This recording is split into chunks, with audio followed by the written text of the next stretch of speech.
All right, so what we're going to do is we're going to look at this printer. This is the QIDI, or again, I don't know how to pronounce it. QIDI is what it spells. It's enclosed, fully enclosed. This top is removable up here. It's just held on with magnets, so it's not like sealed or anything, but it is enclosed.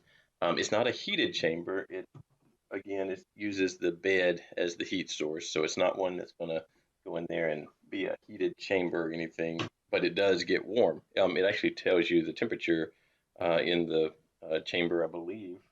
I remember seeing that on the control panel for it. Here we have the web page for it. Let's see if we can get that going. There we go.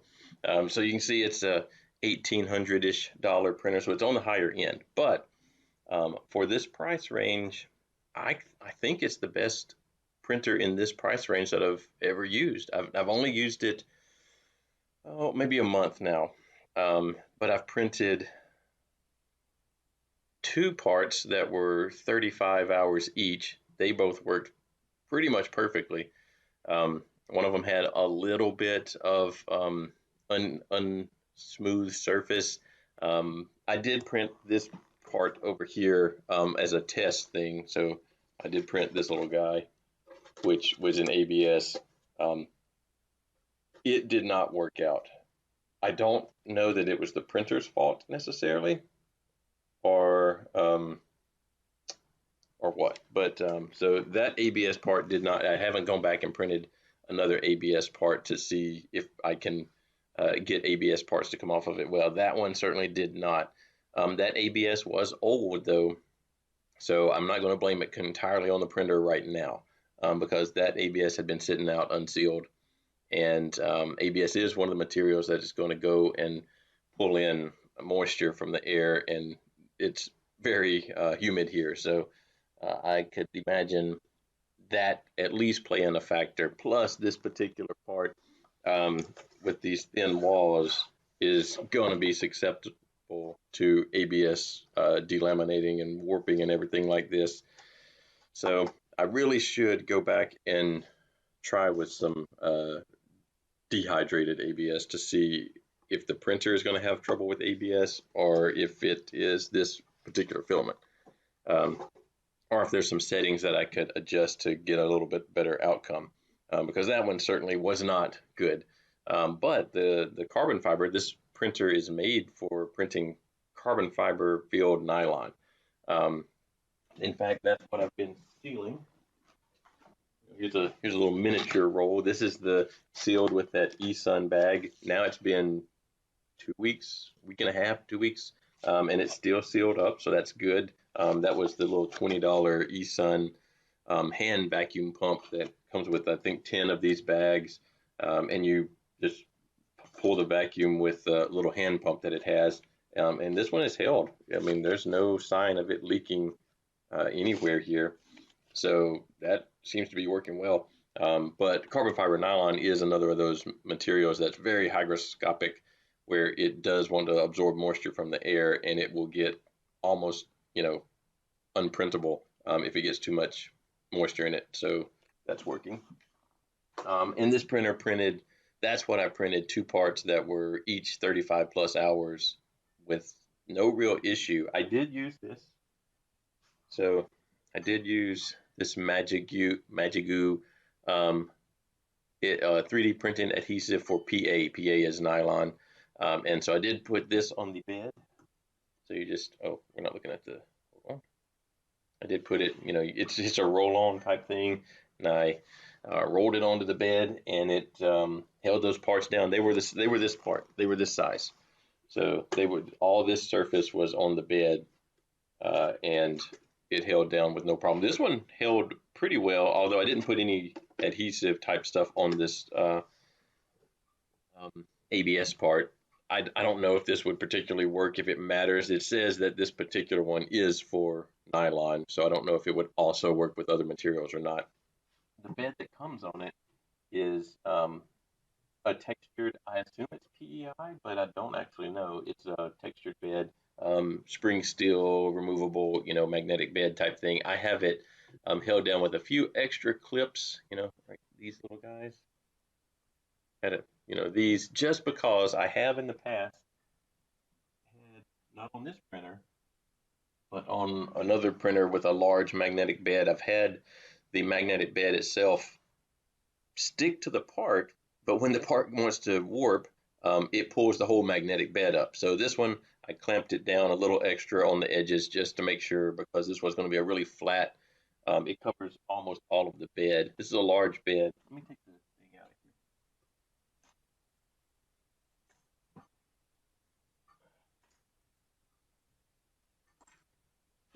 There we go. So it's a large bed. Here's ruler. This is a 12-inch ruler, and it is 12 inches wide, 300 by 250 millimeters. So that's 12 by almost 10 inches. Still has the little skirt from the last mark on it. I don't think you would want to print on the other side, so it just has the one textured side. And it does come with two of these, though. And it doesn't use, wait, maybe you can see in there, it doesn't use the stick down little rubbery magnet. It actually uses rare earth magnets down in there. And it's got a, I don't know, 5 millimeter thick plate that it prints on, and then you put this on top. So it's a pretty sturdy setup there. It is a I don't remember the term. It's not Corex Y, but it uses a gantry style on top, with the bed that moves. The bed comes up and it moves down layer by layer. So all your moving mechanism stays at the top. That creates one problem, which you won't really be able to see, but let's take this off. The one problem I did have with the printer here was that it uses a Bowden tube.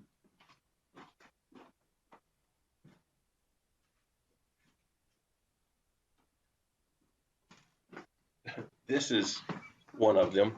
It uses this guy, and you can see it's all twisted up. What happens, and now this isn't a Bowden tube for feeding, it's just for guiding. It is a direct drive printer, so the actual printing head is a direct drive. But put it in here.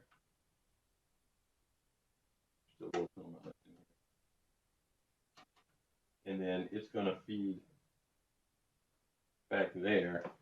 And the way it ends up twisting around, it gets hung under this lip back here when you're printing at the very back of the bed. And it never messed up the print or anything, but it was this loud, almost like clanking kind of sound as it would skip past parts that it would get hung on back there. So it was an annoyance, and it looked like a potential place that it would fail. So what I ended up doing is I actually ran the filament from just off in the distance. And I didn't use this. I didn't use this at all.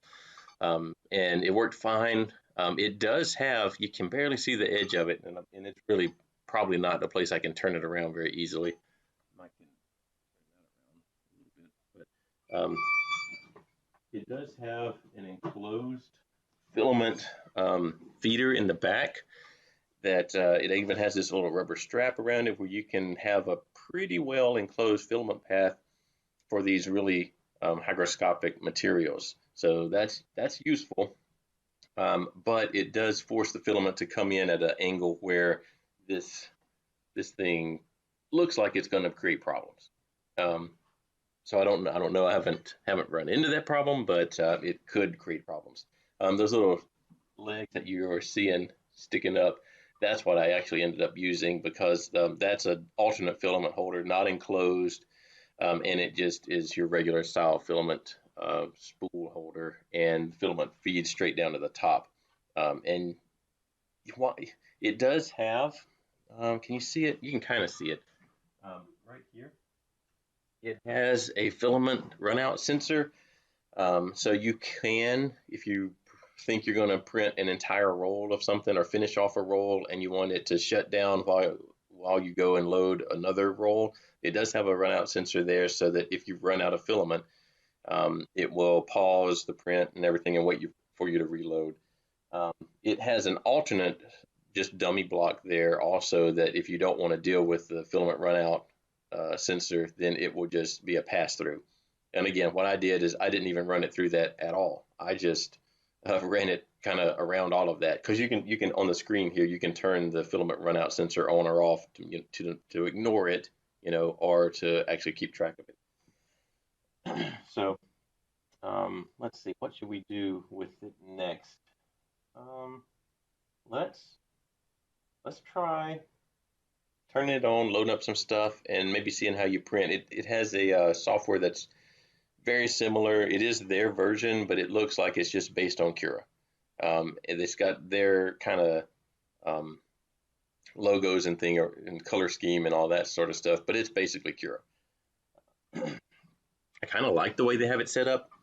I will say though that this is a version that came out a few weeks ago, and the version prior to that was extremely laggy. This one is better, but the other one was almost unusable. It was so laggy, but this one is not so bad. It might have troubles on the stream because I've got, they've got the printer hooked up. I've got the streaming stuff going. I've got the software for it going, so it might be a little laggy, but it was working fine with this latest update.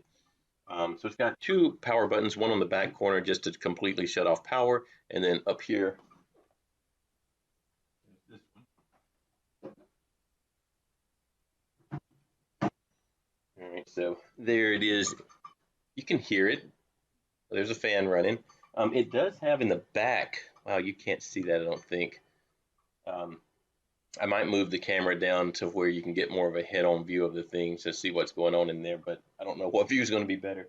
But inside here, there is an exhaust fan in the back, or a circulation fan in the back anyway, and it doesn't really have a filter on it. It's really just kind of an exhaust if you wanted to hook up some external exhaust system to it.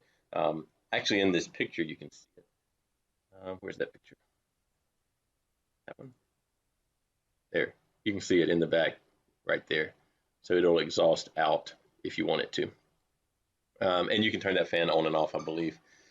So we've got a control panel down here. Maybe I will move the camera down so you can see what's going on the control panel.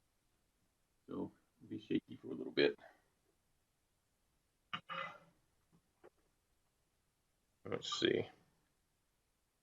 There's the control panel. We have a little. This camera wants to constantly autofocus. Maybe it'll actually focus on the thing I want it to, though. It's having trouble picking up the brightness of it, though. There we go, a little bit. It's got a lot of reflection in it. It's a touch panel screen. It's a relatively large screen. What, a 5-inch screen? Can't get the. I think that would be 5 inches. I can't actually get it across there. But a little 5-inch touch panel screen gives you your basics over there. You've got the temperature, the bed plate temperature. They're both sitting around mid-20s.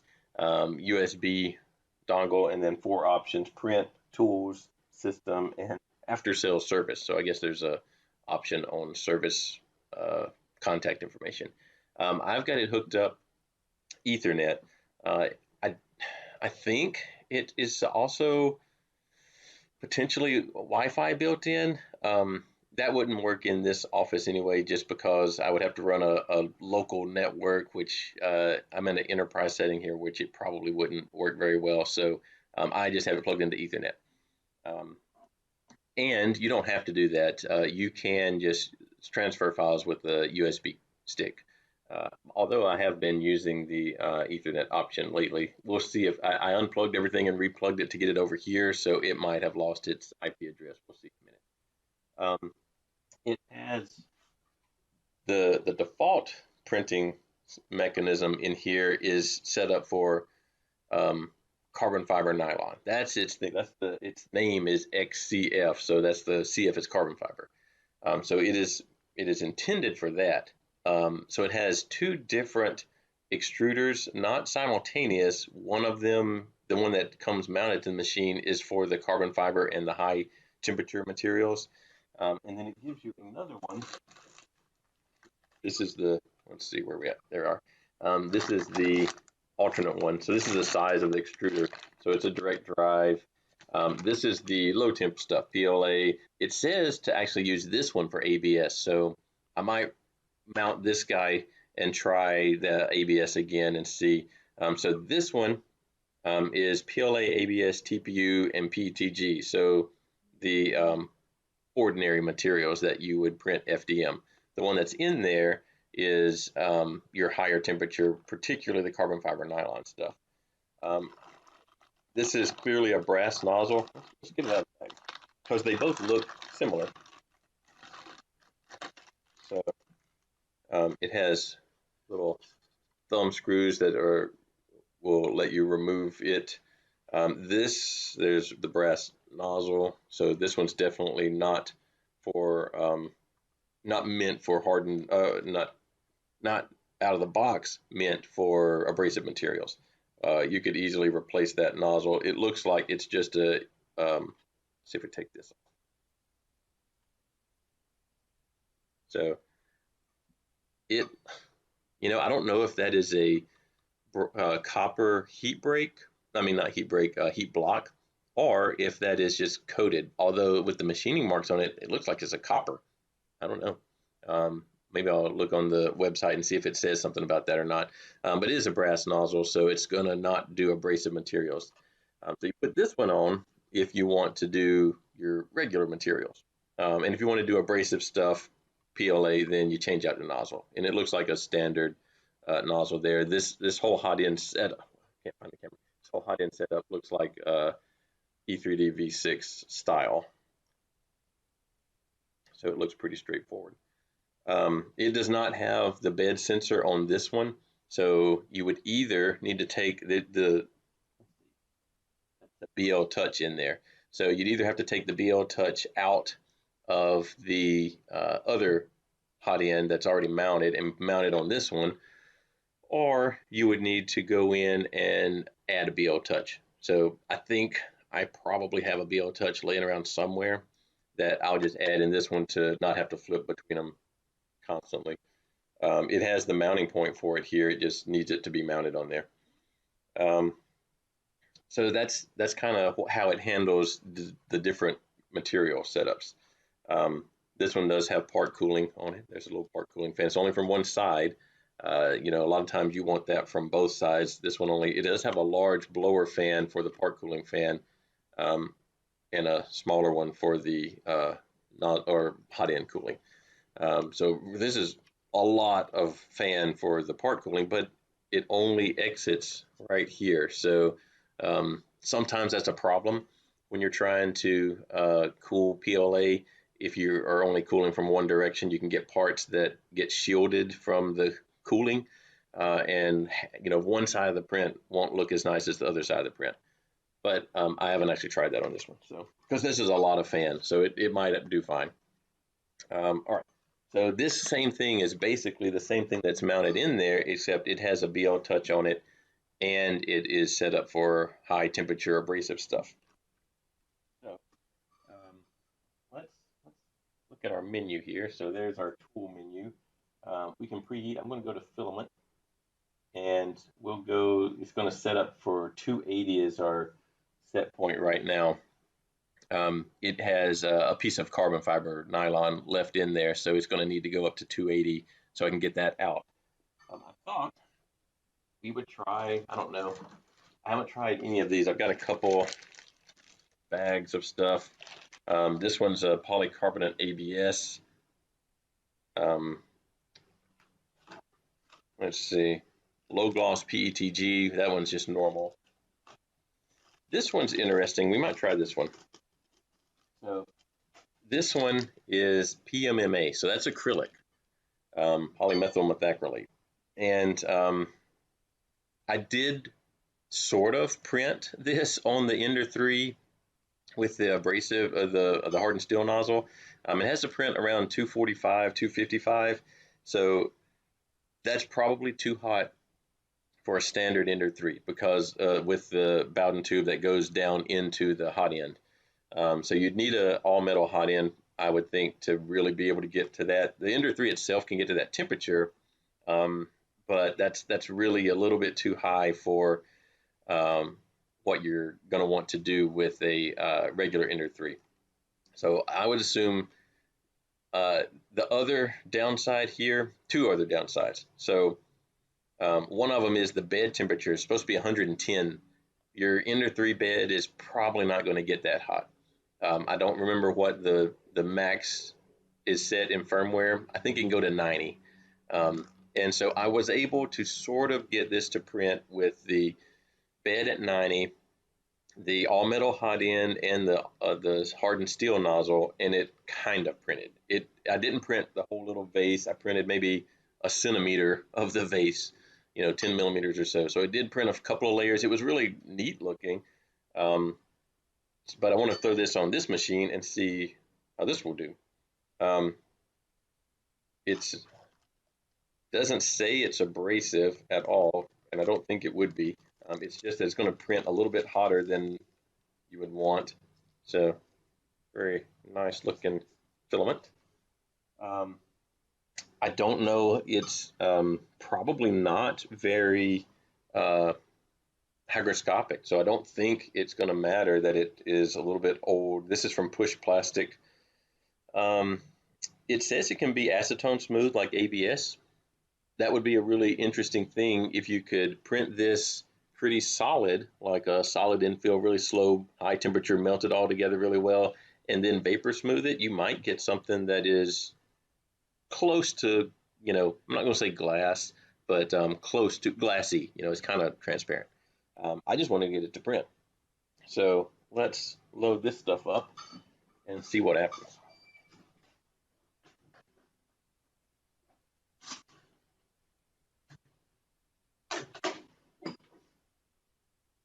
I'm going to move you back again so you're not staring at the screen. There we go. So I'm going to load it on this one.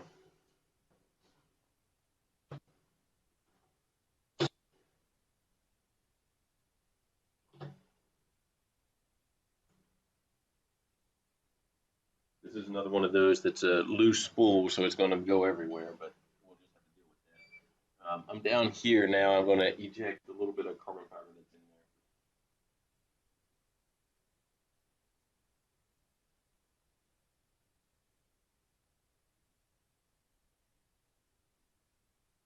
there. There we go. All right, now we'll stop that, and let's load up this stuff. It's at 280, so that's plenty hot enough to melt this. It doesn't get too melty.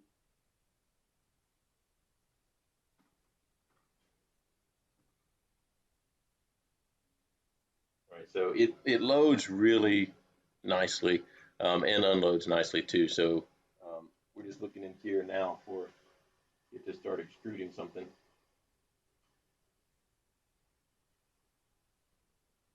That was the carbon fiber stuff. It kind of did a little purge before it exited.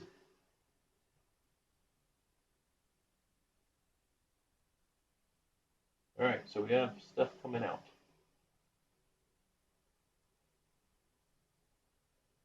Okay, say that's good. Oh, well, that's still carbon fiber. So let's purge it a little more.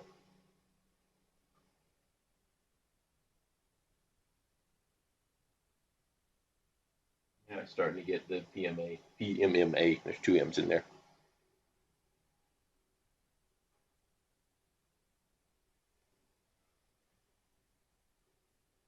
All right, it still has a little bit of the nylon kind of mixed in there. It's not too, it's actually clearer when I was printing on the Ender 3. All right, let's go over to the software. Let's see. There. All right, so this is the software. Let's get it on the screen where you can see all of it.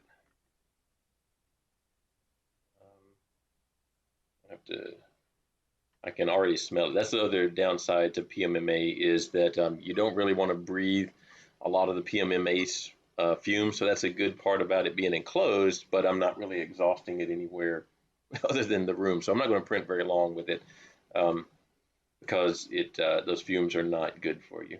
So we're going to do a little sample. Right now I've got the vase that we've been printing, but this is full scale. Let's make it quarter scale so we have a reasonable amount of time. So it's going to be tiny. So look, this is kind of the amount of bed that we're talking about using. And then it kind of walks you through over here all the things you might want to do. Now the material, it probably does not have PMMA built in here, I'm going to guess, but let's see. Actually, it's the drop down isn't dropping any. Oh, wow, that's weird. It's dropping down, but it's on the other screen. No, there's a TPU, a PETG, PLA, and ABS, and then manage materials. So manage materials, I believe I can create a new one. Let's base this one off of ABS. I'm going to discard changes over there. Let's see if I can get this on your screen. There we go. Custom material, let's call this PMA. That's a lot of retraction. 3 millimeters, that's a lot for a direct drive machine. I haven't looked at the retractions on these before. I'll leave it alone. This vase won't need retraction at all anyway, so that's fine. But that seems like a lot. Default printing temperature, it says 245 to 250, so let's do 250. Build volume temperature. I don't believe this particular printer is able to adjust the build volume temperature. Like there's no heater in there other than the bed. So I'm going to leave that at 0. The plate temperature though, it says to do 110. So let's go to 110. Build plate temperature for the first layer, let's also do 110 there. Sometimes you want a little bit hotter on the first layer to get extra adhesion. Standby temperature when it's done. So a lot of these materials, you want them to cool down slowly so that they don't warp, and leave them in the chamber for as long as you can to let them cool to a ambient type of temperature. 190 is a little high. That's for that carbon fiber nylon. I'll leave that though. I don't think PMMA is going to warp too badly. I actually don't know. Fan speed, let's see. Cooling, none. So fan is 0.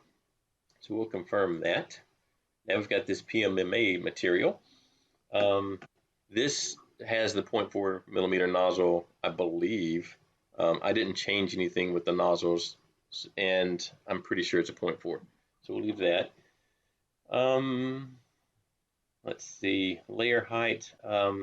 Let's make it the same as the others that we have been doing. So a 0.4 millimeter nozzle, in general, the layer height ranges for any particular nozzle is from 25% to 75% of that nozzle diameter. So 0.3 is about the thickest layer that I want to do. I haven't gone in and calculated the ideal layer height increments for this printer. It does have a very steep lead screw. I assume it's a quad start screw for the Z-axis. There's 2 of them. It's not particularly, I haven't calculated. Let's do, let's leave it at 0.2. So this will be, because we're at quarter scale, so let's leave it at 0.2. Initial layer height, sometimes you create that first layer a little bit thicker, again, to get some squish. We're only going to do, let's find base mode in here. So if this is Cura, it doesn't have a spiral, or do I have to hit enter?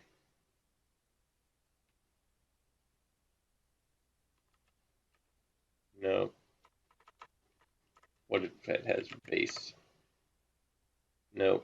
All right, so we'll have to create our own base mode. So we'll do 1 wall.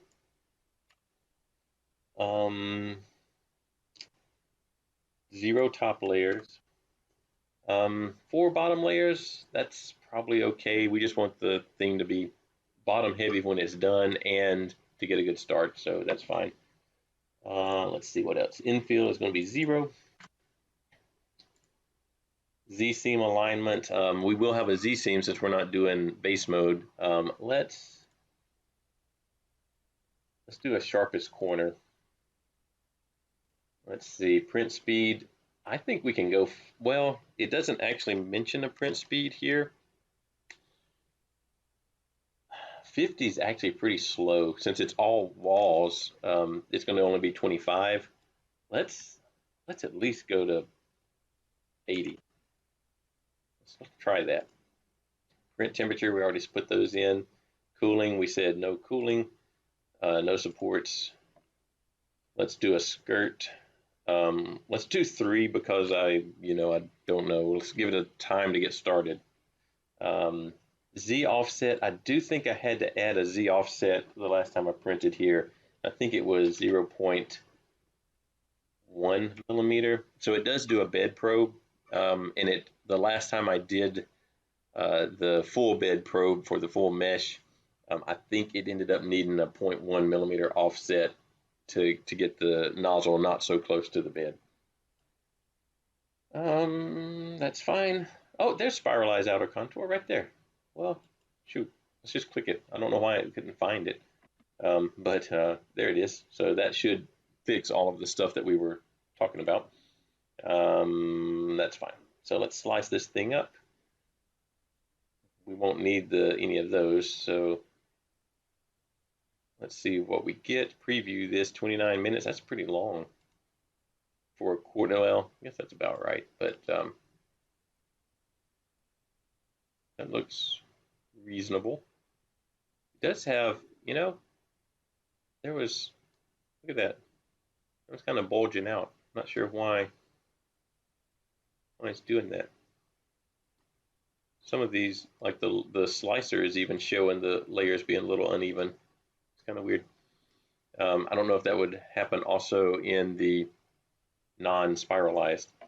All right, so it looks like it did not connect wire. Oh, wait, there it is. So it found it on the Ethernet. So I will try sending it to Wi-Fi, which would mean send it through the Ethernet.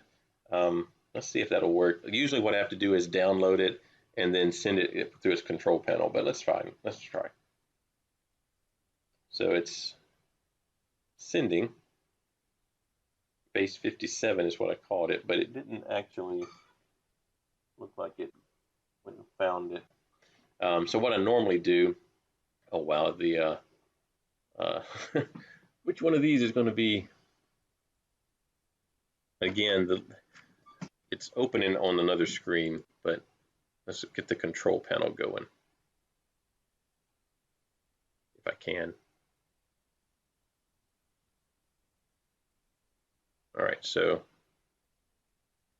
here's the control panel. Oh, it won't let me resize it any smaller than that, so we'll have to do a little bit at a time. So this side is just your actual controls of moving the print head around. So we'll connect, hopefully. So we're connected to it. Here are a bunch of the parts that I've printed on it. And what we're going to do is we're going to upload what actually we need to instead of sending this to Wi-Fi, it's off the bottom of your screen. Let's see if we can, there we go. We will save it to a disk and upload it. That's what I've been doing. So we'll just save it on the desktop. Base 57, but it's going to be PMMA.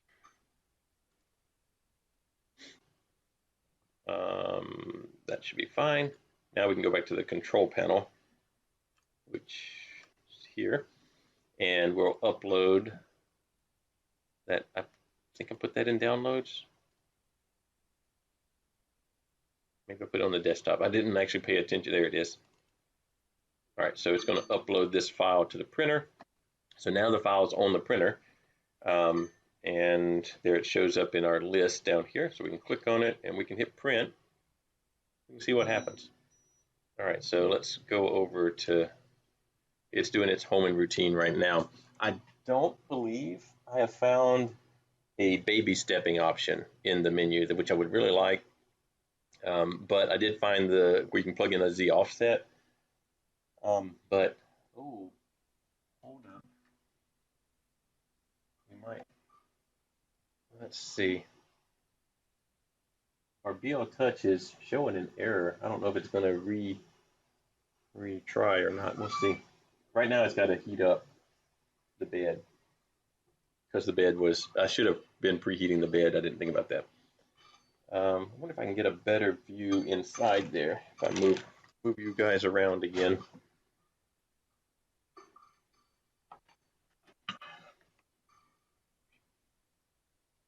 So you can kind of see the BL Touch showing that it didn't look right there, but I assume it will re-up. I'm not going to put any of our Magic Goo on there.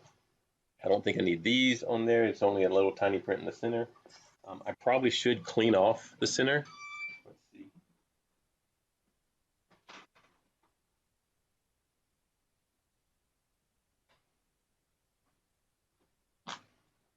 I'm just going to use one of these to wipe down the middle part.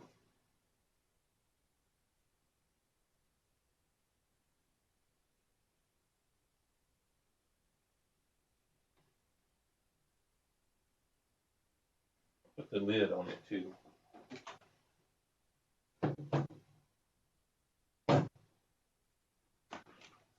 It still has some of the Magic Goo on there.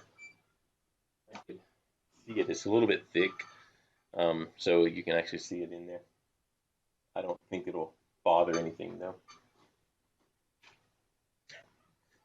So while it's heating up, I'll talk about the printer a little bit. It has been really good. Like I said, it's right under $2,000 by the time you get it shipped and everything. I would think it's probably the printer that if you wanted to print carbon fiber nylon, like that's the stuff you want to print, it's probably the best one in this price range that I've run across.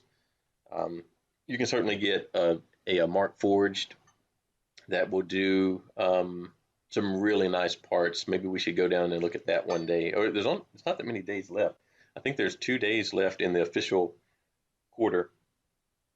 Maybe Wednesday, what I can do is go down there, go to the lab, and kind of take some video of the stuff that's down there so you can see what's down there. But the Mark IV is $20,000 for I think the low version, the cheap version of it, or at least that's in that price range. It's certainly more than this one. And it does have one distinct advantage over almost any printer, actually. And what it can do is not this printer, but the Mark Forged. What it can do is it can lay solid strands of Kevlar, fiberglass, carbon fiber inside the print as you're printing it. So it can make incredibly strong parts. These other printers, when you say carbon fiber nylon or carbon fiber PETG or whatever, it means the carbon fiber is chopped up into little tiny pieces and embedded in the filament itself. And so that does help. It helps to create a part that's a little stronger. I don't think it does a whole lot to increase the tensile strength, but it keeps it from warping is one of the main things it does. And it will make the nylon by itself is actually pretty flexible. So it'll make a nylon with carbon fiber in it a lot more rigid. So those are all good things. The thing you get with the Mark Forged, though, above this printer and why it costs more is that not only can it do all that stuff, but it can lay solid strands of whatever, fiberglass, carbon fiber, or Kevlar into the print, which makes it way stronger. So this printer can't do that. But I think assuming that you don't need that functionality, then this is probably, it's enclosed. It has some setup for some ventilation if you actually cause it to ventilate somewhere other than just the rest of the room. It doesn't have active heating, but it has heating from the bed, and it's a large bed that right now it's at 70 degrees Celsius, so it's getting warmer in the chamber here. It has filament runout sensor. That's actually, it's not something I'm going to use very often, if at all. It does have it. And it's nicely built. It's a nice, solid printer for the price range. It's not overly loud.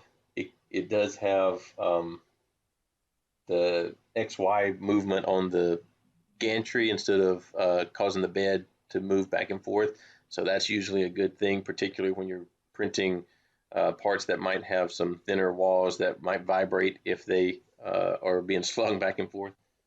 So it's a nice setup, and it's pretty straightforward to operate. Um, you can certainly get printers cheaper, but I don't know that you can get printers that do as well as it does cheaper for printing these hotter temperature materials. I think it's actually, right now, it's probably the best deal. Um, I would not start with it. You know, it's not the printer I would start with as a hobbyist. It would be something I actually want to start printing functional parts for some reason. And that is probably a good starting point for that type of printer. We're still waiting on it to heat up. It's the nozzle is actually over temperature, so I don't know if it'll wait for that to cool down or not. But it's doing the bed right now. The bed's at 82. Remember we set it to 110. So I have not. I don't think I've tried to heat the bed that hot before. I assume it will do it. I just don't know how long it'll take to get there. In the meantime, I'm not going to be able to print all of these today, but I just want to try that one. But for next time, here are some of the ones that I want to try. So let's see. Got a well, I can put them in here. Got a polycarbonate Polymax. It wants a heated chamber. Again, we have a chamber that's not heated, but it will get warm. So we'll see if that can work. There's just a nylon. There's a carbon fiber PETG. That's nothing particular. We printed some of this polypropylene already. We printed that on the Ender 3. It was actually a really nice material. Let's see, this one, polycarbonate black amethyst. So it's a polycarbonate that's kind of purple. That's just PETG. Here's one I wanted to print. So a polycarbonate, but it's a blue translucent type thing. This one, the low temperature on it is 250 to 300, bed temperature 80 to 100. So I want to see if I can get this kind of material to print on this printer. It can do all these things, so I think it's possible. And it says it has high optical clarity and high glossy finish. It says to print on a glass bed. I do not have a glass bed for this printer. So I think I will just put some glue stick down and print on the bed that we do have in there.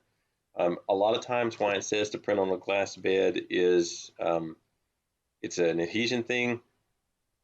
I don't know if that would be any other reason for this material. This is something. Oh, this is PET.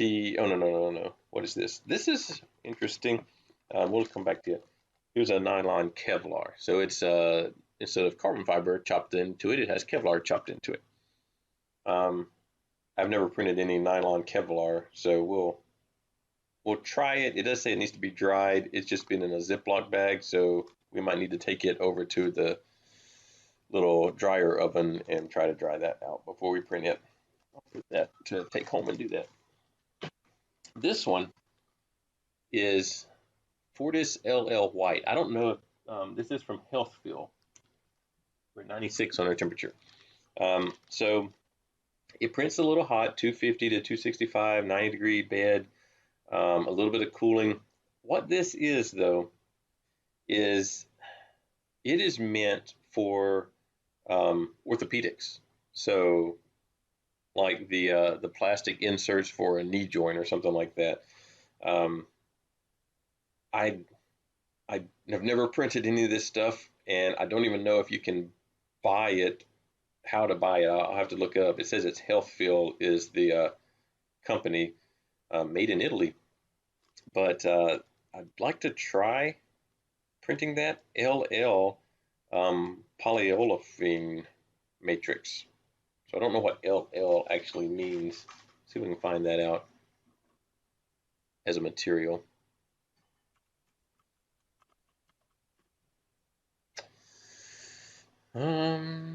Let's just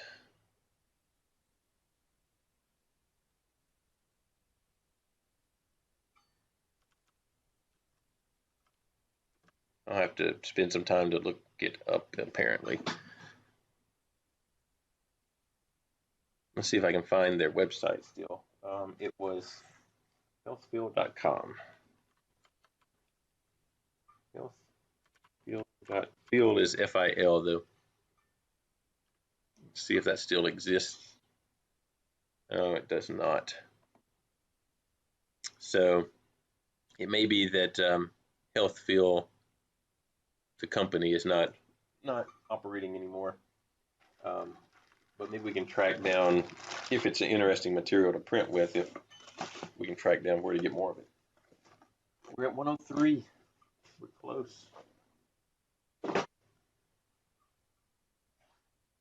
I didn't think about it, but I should have heated this thing up, preheated it, because the bed is large and it's going to take a while to heat up, particularly all the way to 110. I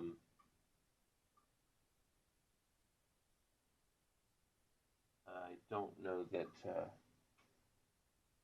hopefully it'll get there. We won't be able to finish our part. I would like to be able to see some of the PMMA printing though, and then we can look at it next time. Actually, if it prints well, I'll go ahead and print the same size that we've been printing. Let's see, it's getting close. It's at 106, 4 more degrees to go.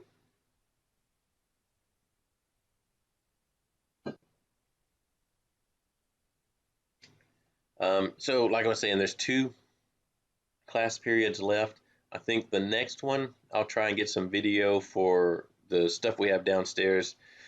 If y'all are interested in doing something like that. So I'm not sure what it's going to do though. It hasn't reset the BO Touch. Oh, you know what? It's all right. Hold on. We're gonna have to stop because it's like way off. All right.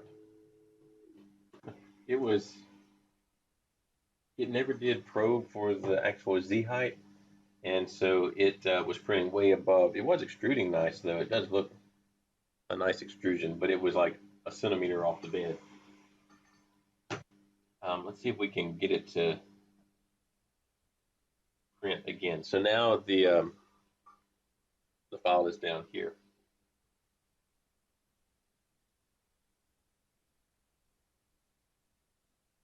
There it is. Oh no. Yeah, it is. There it is. I'm gonna turn the printer off and back on to maybe reset the BL Touch.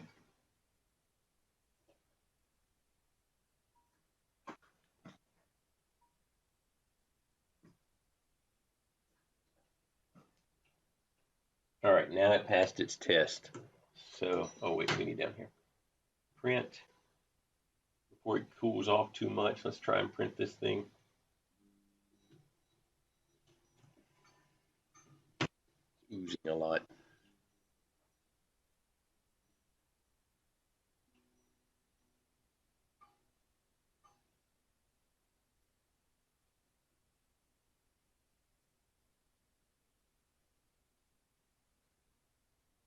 I hope I didn't set the Z offset to some incorrect number. Like, because it was, I set it to 0.1 millimeters. It was way more than 0.1 millimeter off the bed.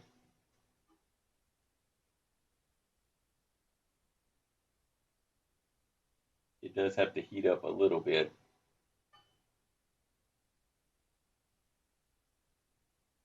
Opening the door and everything probably helped it cool off. But it's at 107, so it's not that bad.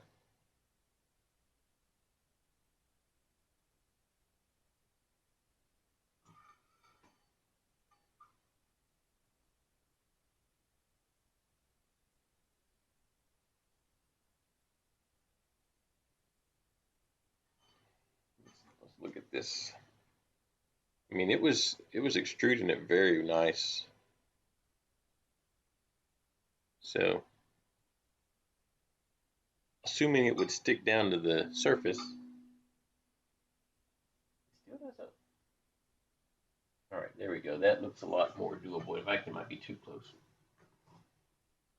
Let's see. Let's get you up so you can at least see the print head moving. It's sticking down really well. It is a little bit too close, but it's doing okay.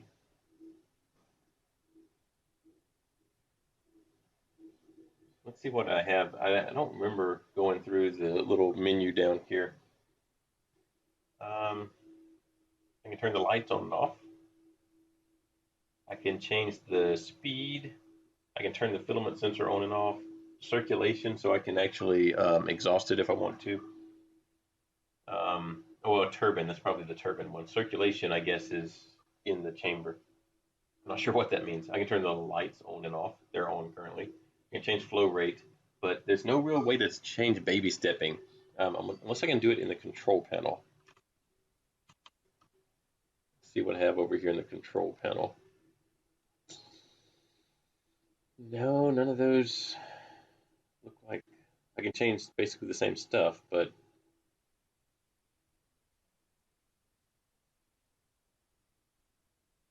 looks like I could send G-code. I haven't tried that, so I might be able to type G-code commands into the control panel and have it bump up if I needed it to, but I don't know if it would actually do that or not. Oh, this is tiny. I'm really not sure why I thought this was going to take 20-something minutes. It's 27 minutes. All right, so, well, I don't know if I can get y'all in close enough to see this print, but we'll try.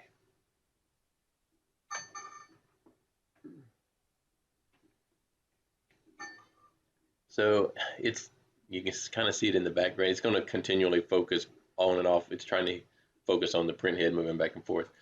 But you can see it appearing there. The corners, well, corners, the sharp corner-ish things around the vase, they are lifting up a little bit on the top layers as it prints. So I don't know. Well, can't see anything back there. Here you can kind of see it doing something. It looks like it has settled down a little bit, but so I can see that the corners are peeling up a little bit. I actually had found out how to make this thing stop focusing constantly. Let's see. Turn autofocus off. Oh, well, now it won't actually. Oh, that's the wrong one. All right, hold on. This one.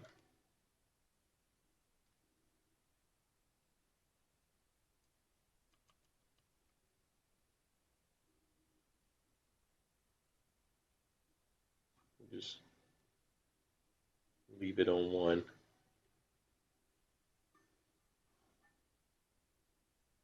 Yeah, it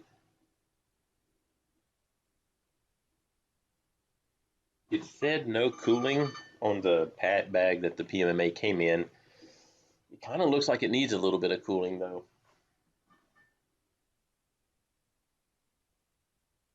At least on this kind of, I'm going to turn a little bit on. So I'm going to go down to my menu and we're going to go to this turbine. Is that what they're talking about? We'll go to, I don't know if I'm putting, I think this is in percentage, so we'll do 50%.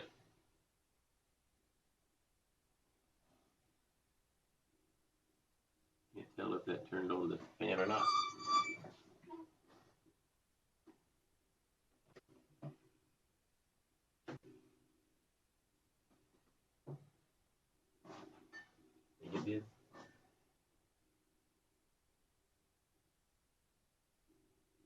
it does seem to do a little better.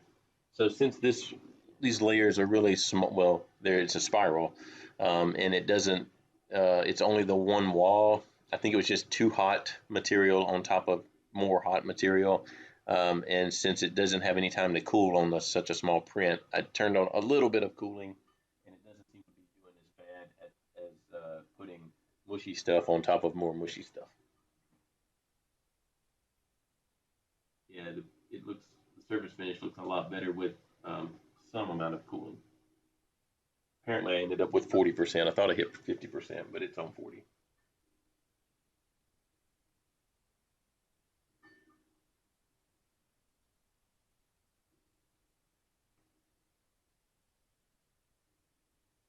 I think I will print. Now this one won't quite look the same as the other one because it's got the 0.4 millimeter nozzle, where all the others have been 0.6 millimeter nozzles, I believe.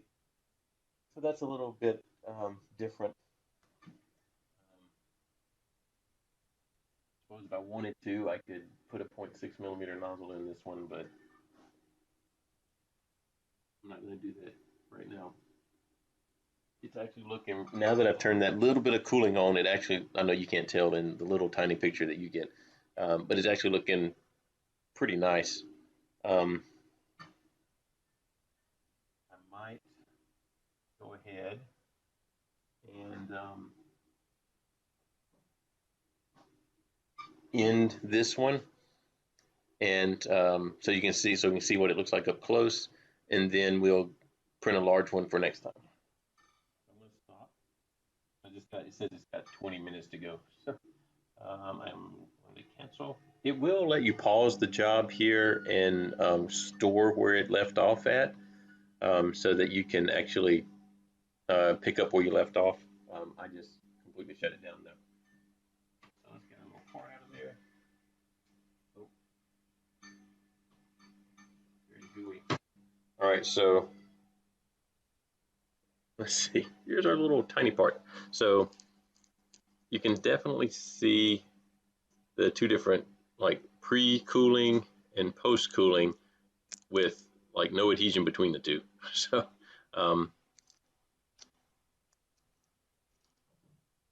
with a little bit of cooling, it definitely looks a lot better, but it doesn't adhere. Look at that. You actually see the spiral base part. So that's the that's going to be an issue. This part doesn't look nearly as nice, but it is much stronger. I can force it to come apart.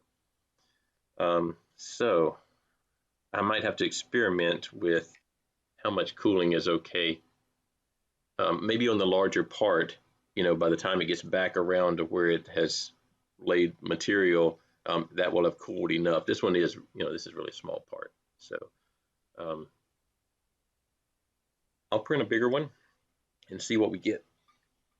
But I think for today, that's enough for today. So we'll be back Wednesday and see how this PMMA came out, hopefully how that polycarbonate blue translucent material came out.